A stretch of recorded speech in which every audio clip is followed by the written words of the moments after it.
This video is for educational purposes only and not financial advice. किसी भी investment decision लेने से पहले अपने फाइनेंशियल एडवाइजर से सलाह लेना जरूरी है। नमस्ते दोस्तों, मैं हूं विक्रम और आप देख रहे हैं मार्केट टॉक्स विद विक्रम, जहां हम मार्केट की बात करते हैं लेकिन हमेशा समझदारी के साथ। कल का मार्केट सीन कुछ ऐसा है जो हर ट्रेडर और इन्वेस्टर के लिए इंपॉर्टेंट सिग्नल्स दे रहा है। इस वीडियो में हम फ्राइडे के मार्केट का डिटेल्ड बिहेवियर समझेंगे, देखेंगे कौन से सेक्टर स्ट्रांग रहे और कौन से वीक, ग्लोबल और डोमेस्टिक क्यूज का मंडे के सेंटीमेंट पे क्या इंपैक्ट हो सकता है, और निफ्टी 50, बैंक निफ्टी और सेंसेक्स के इंपॉर्टेंट सपोर्ट और रेजिस्टेंस लेवल्स को एनालाइज करेंगे। ये वीडियो आपको एक कंप्लीट पिक्चर बताएगा, हर इनसाइट आपको मार्केट के डायनेमिक समझने में हेल्प करेगा। इसलिए वीडियो को लास्ट तक जरूर देखें ताकि आप हर एंगल से मार्केट को समझ सकें और इन्फॉर्म डिसीजंस ले सकें। अगर आप स्टॉक मार्केट में नए हैं या अभी भी कंफ्यूज्ड हैं कि शुरुआत कहां से करें, तो मेरी special learn stock market zero to hero series जरूर देखें। लिंक डिस्क्रिप्शन में दिया गया है। बिगिनर्स के लिए ये सीरीज बहुत ही यूजफुल साबित होगी।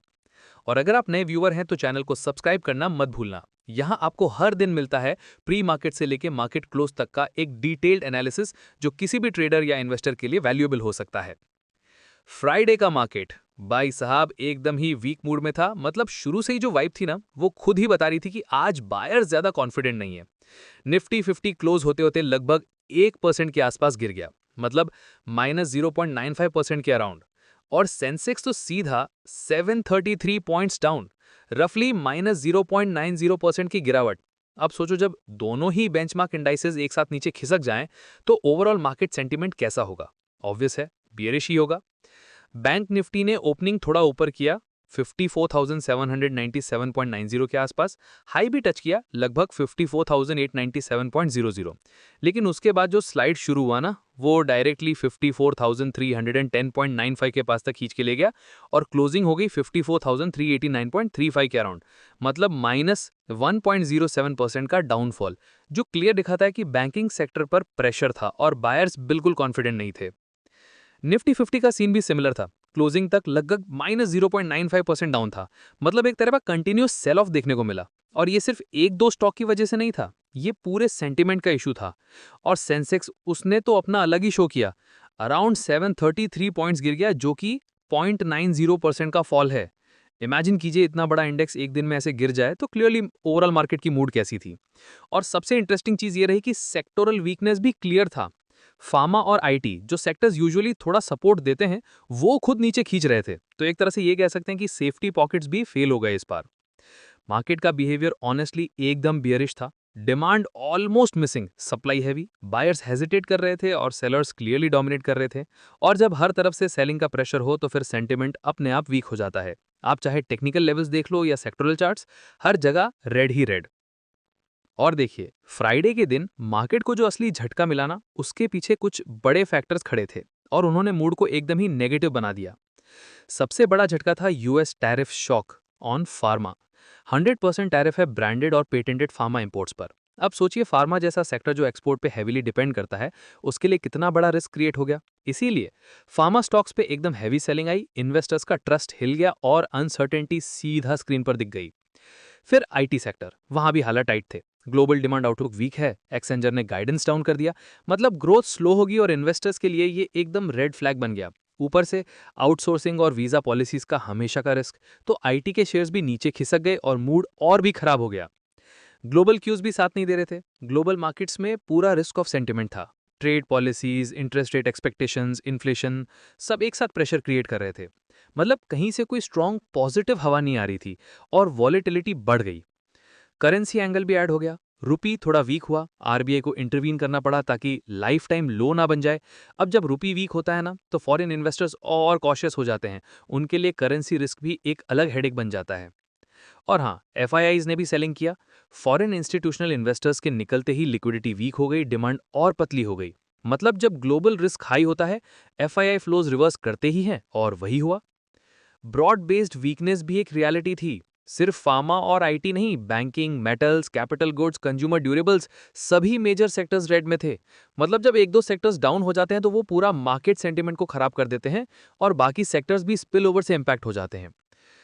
टेक्निकल्स और सेंटिमेंट ऑलरेडी नेगेटिव थे, इंडाइसेस लगातार गिर रहे थे, लूजिंग स्ट्रीक छठा दिन चल रहा था, डिमांड मिसिंग थी, एक नेगेटिव ट्रिगर बस चाहिए था और फिर cascade of selling automatically start हो गया। हाँ, एक छोटी सी पॉजिटिव बात थी कि इंडिया ने बोला कि ट्रेड टॉक्स यूएस के साथ कंस्ट्रक्टिव रहे, लेकिन सच बोलूं तो उसकी वेट कम थी, क्योंकि जो टैरिफ शॉक आया उसने सब कुछ ओवरपावर कर दिया। तो सबसे पहले, अगर आपने अभी तक लाइक नहीं किया तो ये मेरा मोटिवेशन डबल कर देता है, और हाँ, शेयर करना मत भूलना दोस्तों की, बताना रियल टाइम मार्केट इनसाइट मिले, और सब्सक्राइब करना, क्योंकि यहीं से मिलती है मुझे एनर्जी। तो चलिए शुरू करते हैं मंडे के लिए प्री मार्केट इनसाइट। फ्राइडे को गिफ्ट निफ्टी 24,766.50 पे क्लोज हुआ, 0.25% ऊपर 61.50 पॉइंट्स के गेन के साथ। यूएस मार्केट्स ने भी पॉजिटिव क्लोज किया, डाउ जोन्स 47,246.29 पे 0.65% ऊपर 299.97 पॉइंट्स गेन के साथ, और नैस्डैक 22,484.07 पे 0.44% ऊपर 99.37 पॉइंट्स गेन के साथ। यहाँ ये देखा गया कि ग्लोबल मार्केट्स और गिफ्ट निफ्टी ग्रीन में क्लोज हुए, लेकिन डोमेस्टिक सेंटीमेंट अभी बियरिश है। मंडे के लिए इंडियन मार्केट का आउटलुक बियरिश लग रहा है, सपोर्ट लेवल्स के अराउंड फोकस करना होगा, और अगर लेवल्स ब्रेक होते हैं तो सेलिंग प्रेशर बढ़ सकता है। यूएस मार्केट का green close short term sentiment को थोड़ा सपोर्ट कर सकता है, लेकिन डोमेस्टिक टेक्निकल्स अभी स्ट्रॉन्ग बियरिश सिग्नल्स दे रहे हैं। सुबह एक बार एशियन मार्केट्स जरूर चेक कर लेना, क्योंकि ये मंडे की ओपनिंग पे काफी इन्फ्लुएंस डाल सकते हैं। अगर एफआईआई डीआई एक्टिविटी की बात करें तो देखिए, फ्राइडे के दिन एफआईआई और डीआई का फ्लो काफी इंटरेस्टिंग था, और ये मार्केट सेंटीमेंट समझने के लिए काफी इंपॉर्टेंट है। फॉरेन इंस्टीट्यूशनल इन्वेस्टर्स ने फ्राइडे को काफी सेलिंग की। नेट फिगर था 5,687.58 करोड़ का, मतलब सीधा मार्केट पे प्रेशर पड़ा और इंडाइसेस थोड़ा वीक दिख रहे थे। समझ रहे हैं ना, जब एफआईआईज एग्जिट करते हैं तो लिक्विडिटी कम होती है और डोमेस्टिक इन्वेस्टर्स के लिए थोड़ा कॉशन का सिग्नल जनरेट होता है। ये ट्रेंड शॉर्ट टर्म में सेंटीमेंट को बियरिश बना देता है और बायर्स हेजिटेट करते हैं कि कहीं और प्रेशर ना आ जाए। वहीं डोमेस्टिक इंस्टीट्यूशनल इन्वेस्टर्स ने अपोजिट साइड में थोड़ा सपोर्ट प्रोवाइड किया। नेट 5,832.21 करोड़ का इन्वेस्टमेंट, मतलब लोकल फंड्स थोड़ा कॉन्फिडेंस दिखाने की कोशिश कर रहे थे। लेकिन ध्यान रखिए, डीआईआई का बाइंग थोड़ा ऑफसेट ही कर पाता है एफआईआई सेलिंग को। टोटल मार्केट का मूड फिर भी कॉशियस या मिक्स्ड ही रह गया, मतलब एक तरफ हैवी फॉरेन सेलिंग, दूसरी तरफ डोमेस्टिक सपोर्ट, और बीच में इंडाइसेस थोड़ा रेंज बाउंड या छोटी छोटी स्विंग्स में रहे। भाई, कल का मार्केट सीन थोड़ा अलग है। देखिए, ग्लोबल क्यू से स्टार्ट करते हैं, क्योंकि ये मंडे का मोड डिसाइड करने में सबसे पहले काम करते हैं। सबसे बड़ा ग्लोबल फैक्टर था US tariff shock on pharma. 1 अक्टूबर से 100% टैरिफ ब्रांडेड और पेटेंटेड ड्रग्स पे लग रहा है। अब सोचिए फार्मा सेक्टर के लिए हेडलाइन कितना बड़ा है। लेकिन थोड़ा रिलीफ ये है कि इंडियन कंपनीज मोस्टली जेनरिक्स पे फोकस करती हैं, तो डायरेक्ट इंपैक्ट उतना सीवियर नहीं होगा। फिर भी मार्केट में अनसर्टेनिटी क्रिएट हो गई, इन्वेस्टर्स थोड़ा नर्वस फील कर रहे हैं, रिस्क ऑफ सेंटिमेंट डोमिनेंट है, और फ्राइडे का जो वीक सेंटिमेंट था ना, वो अभी तक फ्रेश है, मतलब मंडे को भी कॉशियस मूड पॉसिबल है। अब एशियन मार्केट्स को देखिए, फ्राइडे को वहां पे काफी हैवी सेल ऑफ हुआ था, मेनली यूएस के टैरिफ न्यूज और इंटरेस्ट रेट कंसर्न्स की वजह से। मतलब ग्लोबल रिस्क एवर्जन है, लोग अपनी पोजीशन सेव कर रहे हैं, और जब एशिया वीक है, इंडिया पे भी इनडायरेक्ट प्रेशर आता है। ये फैक्टर मंडे को थोड़ा नेगेटिव बायस दे सकता है, या कम से कम कॉशियस स्टार्ट पे पुश करेगा।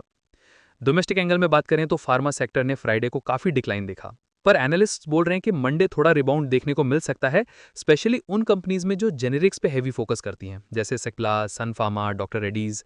मतलब एक तरह से सिलेक्टिव ऑप्टिमिज्म है, लेकिन ब्रॉड मार्केट पे इंपैक्ट लिमिटेड हो सकता है, क्योंकि ओवरऑल मूड स्टिल कॉशियस है। और एफआईआईज का सेलिंग प्रेशर अभी भी मार्केट पे है।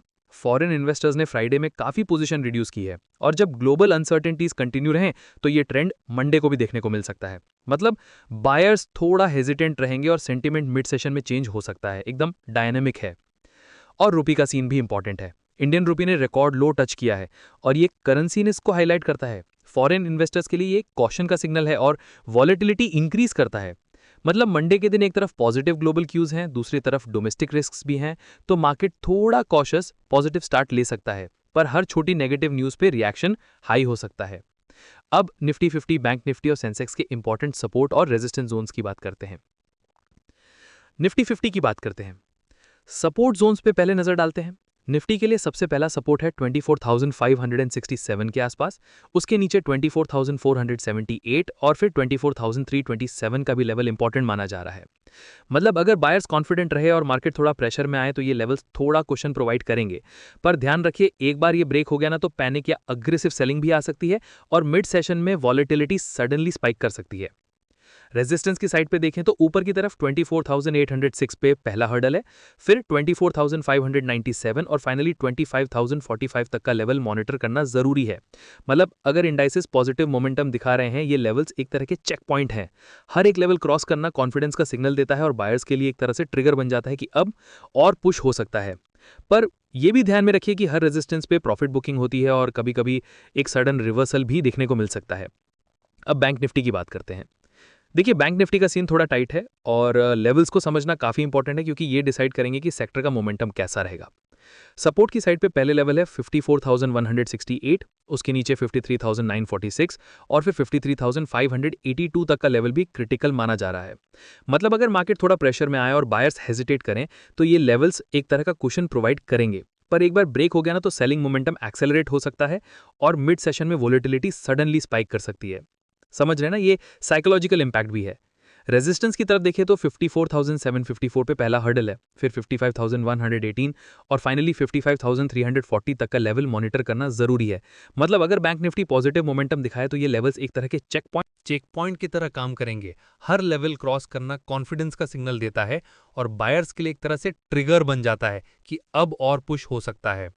लेकिन ध्यान रखिए, हर रेजिस्टेंस पे प्रॉफिट बुकिंग होती है और कभी कभी एक सडन रिवर्सल भी आ सकता है, तो वॉचफुल रहना जरूरी है। देखिए, सेंसेक्स का सीन थोड़ा इंटरेस्टिंग है और लेवल्स पे फोकस करना जरूरी है, क्योंकि ये डिटरमाइन करेंगे कि मार्केट का ओवरऑल मूड कैसा रहेगा। सपोर्ट के साइड पे पहला लेवल है 80,162, उसके नीचे 79,897 और फिर 79,461 तक का लेवल भी इंपॉर्टेंट माना जा रहा है। मतलब अगर मार्केट थोड़ा प्रेशर में आए और बायर्स हेजिटेट करें, ये लेवल्स एक तरह का कुशन का काम करेंगे। लेकिन एक बार ये ब्रेक हो गया ना तो सेलिंग मोमेंटम एक्सेलरेट हो सकता है और मिड सेशन में वॉलेटिलिटी स्पाइक हो सकती है। समझ रहे हैं ना, ये साइकोलॉजिकल इंपैक्ट भी है। रेजिस्टेंस की तरफ देखें तो 80,862 पे पहला हर्डल है, फिर 81,298 और फाइनली 81,563 तक का लेवल मॉनिटर करना जरूरी है। मतलब अगर सेंसेक्स पॉजिटिव मोमेंटम दिखाएं, ये लेवल्स एक चेक पॉइंट की तरह काम करेंगे। हर लेवल क्रॉस करना कॉन्फिडेंस का सिग्नल देता है और बायर्स के लिए एक तरह से ट्रिगर बन जाता है कि अब और पुश हो सकता है। लेकिन ध्यान रखिए, हर रेजिस्टेंस पे प्रॉफिट बुकिंग होती है और कभी कभी एक सडन रिवर्सल भी आ सकता है, तो वॉचफुल रहना जरूरी है। चलो दोस्तों, आज का सेशन यहीं खत्म करते हैं। अगर आपको ये एनालिसिस वैल्यूएबल लगा हो तो वीडियो को जरूर लाइक करें। कमेंट में बताएं कि आप किस सेक्टर या स्टॉक पे फोकस कर रहे हैं, और अगर अब तक चैनल सब्सक्राइब नहीं किया तो अभी करें, क्योंकि यहाँ daily pre market analysis update मिलती है और बिगिनर्स के लिए मेरी learn stock market zero to hero playlist भी डिस्क्रिप्शन में अवेलेबल है। मिलते हैं अगले प्री मार्केट एनालिसिस अपडेट के साथ। Safe trading, smart investment. जय हिंद।